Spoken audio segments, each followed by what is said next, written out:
Para po sa lahat, kain po tayo. Kanina, nagdasal na kami. Pinauna ko lang yung mga anak ko kasi kailangan subuan pa yung ating bunso, yung ating pangalawa.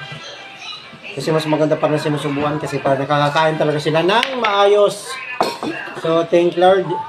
Happy Sunday sa lahat. So, ngayon, maraming nagtataas ng kilay sa mga produkto ko. Bakit daw mahal? Bakit daw mahal yung product ko na binibenta compare dun sa mga ating mga competitor? Alam niyo mga sir, alam niyo po mga mga sir, sa aking mga customer dyan, unang-una po mataas po talaga ang seller fees dyan sa Shopee and Lazada.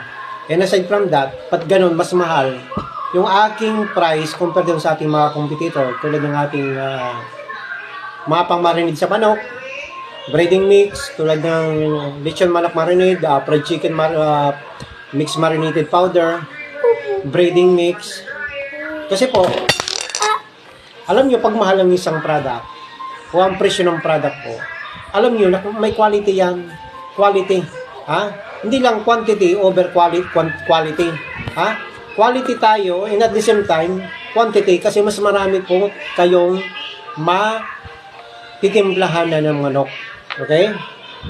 Gaya ng aking mixed marinated powder. Kumbaga, makaka-marinate na kayo ng 66 plus kilos na manok. O kaya 100 kilos plus na manok. Okay? Depende na yan sa gusto nyong panglasa.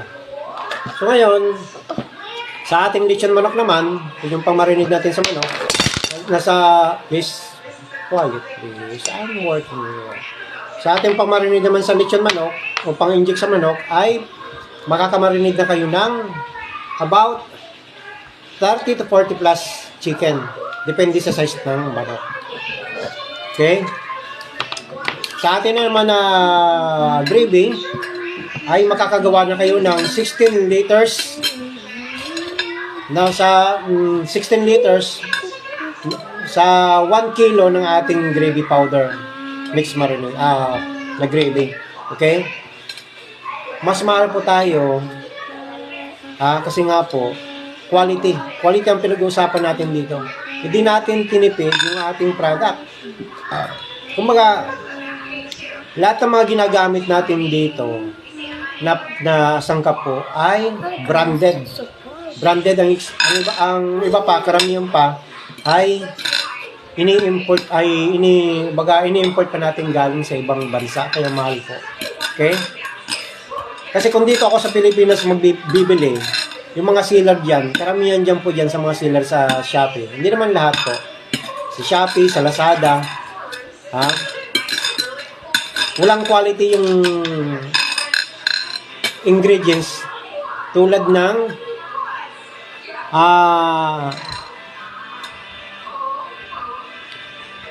tulad ng ng garlic powder.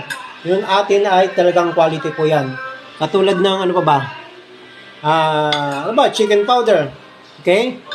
Kung bibili tayo dyan, naranasan ko rin bumili ako ng chicken powder dyan sa Shopee o kaya sa Lazada. Marami pong mga microplastic yung powder nila. Maraming microplastic po. Lumutang talaga nung aking lutuin na. So, nalugi ako, hindi ko na ibenta. Kung ibibenta ko po yun, kupa po yun, ano mangyayari doon sa ating mga customer? O magkukos ng sakit, malaki ang magiging problema.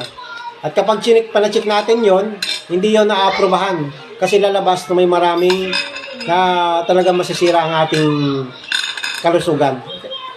Grabe talaga. Mas marami pa yung plastic kaysa doon sa chicken powder. Lumitaw talaga doon ng nilutuin ko na. Talagang nagkikristal kumikinang. So, yan po ang ating reason kung bakit mahal ang ating mga ingredients. Medyo may kamahalan pero quality naman. Nakakasigurado kayo na safe naman.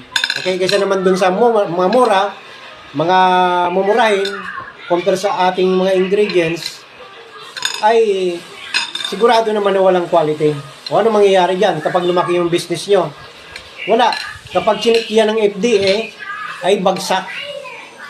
So, pagkakaroon ng problema yung mga ingredients nyo, kung saan kayo kukuha ng, kumbaga, regular na ingredients nyo, kung walang quality, yung kinukunan nyo ng mga ingredients nyo sa panimpla ng manok. Yan ang aking masasabi. So, sa mga nagtatanong po, sana malinaw na po sa inyo. Katulad din po yan ng Glam Market na ating bagong business ngayon, yung ating son, ay hindi rin po natin tinipid ang ingredients dyan. Kung mababasa yung mga ingredients natin dyan, ay talagang mga mamahalin at natural. Yan lang po ang ating masasabi at sana ay malinaw po sa mga nagtatanong, ba't na mahal naman sa'yo? Ba't ganito, mahal naman? Ganun po. Tayo ay quality and quantity. Okay? Hindi lang quality over quantity. Dapat magkasama po yan. Okay? Okay po, sana po naintindihan nyo po. Hindi tayo gumagamit ng basta-bastang mga ingredients na nabibilang basta. Kasi iniingatan natin yung kalusugan po nyo. Yung kalusugan ng mga customer ko. Kasi nga, once pina-check nyo yan sa FDA, yung inyong mga tinitinda nyo dyan, naman, kasi kailangan talaga yan. Lalo na kung malaki na yung na ang inyong restaurant o kainan, ay kailangan talaga approve ng FDA ang inyong mga ginagamit na sangkap. So, hindi kayo mag-worry. Kasi nga, 100% tayo sa ating mga sangkap na safe and quality. Maraming salamat and God bless po sa lahat.